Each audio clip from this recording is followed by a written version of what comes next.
హిందువులందరూ కూడా హోలీ పండుగ జరుపుకుంటా ఉన్నారు.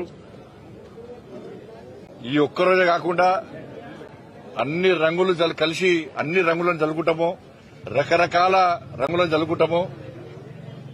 అదే రీతిగా హిందూ సమాజం అంతా కలిసి ఉండాలని చెప్పి, హిందూ సమాజానికి ఎక్కడ ఇబ్బంది వచ్చినా, ఎక్కడ ఆపద వచ్చినా, హిందూ ధర్మానికి అవమానాలు జరిగినా హిందూ సమాజం అంతా సంఘటితం కావాలని చెప్పి ఈరోజు అన్ని రంగులు జలుకుంటున్నామో అన్ని కులాల ప్రజలు కూడా ఇవాళ ఏకతాటిపైకి వచ్చి తమ ఐక్యతను ప్రతిసారి ప్రదర్శించాలని చెప్పి ఈ సందర్భంగా విజ్ఞప్తి చేస్తూ, ఏ కష్టాలు లేకుండా, ఏ ఇబ్బందులు లేకుండా ఒక ప్రశాంతమైన వాతావరణంలో ఈ హోలీ పండుగ నిర్వహించుకోవాలని చెప్పి, హోలీ పండుగ తర్వాత ప్రతిసారి చూస్తున్నాం స్నానాల కోసం చెరువులకు గాని ఇతర నదులలో చేసేటప్పుడు దయచేసి యువత అంతా కూడా చాలా జాగ్రత్తగా వ్యవహరించాలని చెప్పి ఈ సందర్భంగా విజ్ఞప్తి చేస్తున్నాను.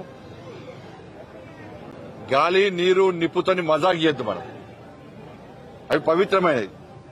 కానీ ప్రతిసారి హోలీ పండుగ తర్వాత ప్రమాదాలు జరుగుతూ ఉన్నాయి.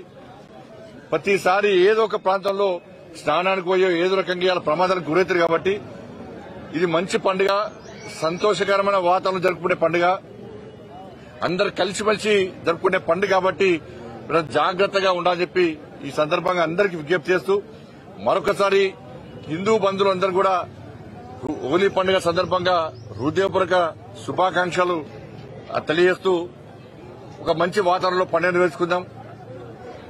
ఎందుకంటే ప్రస్తుతము ఈ తెలంగాణ రాష్ట్రంలో ప్రజలందరూ కూడా కష్టాల్లో ఉన్నారు, ఇబ్బందుల్లో ఉన్నారు, అనేక సమస్యలతోనే తల్లడిల్లుతున్నారు. పాలకుల యొక్క నిర్లక్ష్య వైఖరి వల్ల, పాలకుల యొక్క అహంకార ధోరణి వల్ల, పాలకులు ఆడుతున్న అబద్దాల వల్ల ఇవాళ ప్రజలు ఇబ్బంది పడుతున్నారు. అందుకే మొన్న ఎమ్మెల్సీ ఎన్నికల్లో ప్రజలు అధికార పార్టీ గుణపాఠం చెప్పారు.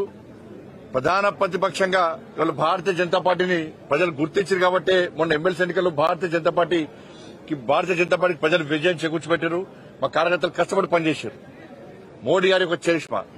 కాబట్టి రాబోయే రోజుల్లో కూడా కార్యకర్తలందరూ కలిసిమెలిసి ఉండాలని చెప్పి, సమాజం అంతా కలిసిమెలిసి ఉండాలని చెప్పి ఈ సందర్భంగా అందరికీ విజ్ఞప్తి చేస్తూ, తప్పకుండా ప్రజలందరూ కష్టాలు తొలగిపోవాలని చెప్పి, అందరూ కూడా సుఖ సంతోషాలతో ఉండాలని చెప్పి, ఒక ప్రశాంతమైన వాతావరణంలో నిత్య జీవితం గడవాలని చెప్పి అటువంటి ఆలోచనను, అటువంటి శక్తిని, సామర్థ్యాన్ని ఆ తల్లి అమ్మవారు అందరికీ కల్పించాలని చెప్పి ఆ తల్లిని వేడుకుంటూ మరొకసారి అందరూ కూడా హిందూ బంధువులందరూ కూడా హోలీ పండుగ సందర్భంగా హృదయపూర్వక శుభాకాంక్షలు.